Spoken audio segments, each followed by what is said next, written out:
ولكن نتابع معا كأس الشركة السودانية للتأمين على مسافة الميل، ورفع العلم الأحمر والأبيض، وبحمد الله سيداتي آنساتي سادتي متابعينا في كل مكان عبر جميع مواقع التواصل الاجتماعي. هناك تيك اوف أعلن بأنه ينطلق الآن في الصدارة، ولا ننسى البلانكا ذات الشعار الأزرق من داخل شمندورة تتأخر، محبوبة فرح في مركز رابع، شمندورة بالشعار الأحمر هي في مركز خامس تحاول تقليص الفارق، أرى سان رايز أيضا في مركز ثالث، ولكن ما زالت القيادة للبلانكا بالشعار الأزرق معها جنبا إلى جنب التيك اوف، ولكن إنها البلانكا تذهب، محبوبة فرح تحاول أن تراقب مجريات الأمور حتى الآن، والمسافة ميل أي بأنها 1600 متر، الحظوظ مفتوحة والفرص مفتوحة.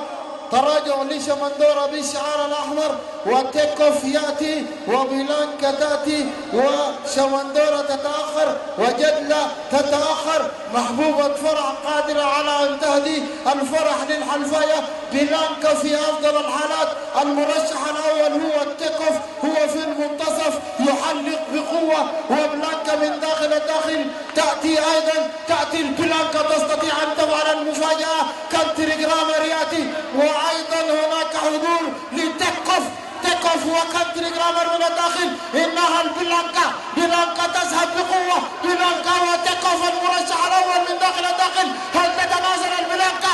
كمان بلانكا تيك اوف بلانكا، هل تستطيع أن تفعلها بلانكا أحمد رشيد أحمد الكاردينال يفعلها في هذه الأمتعة، أداء ناري لبلانكا.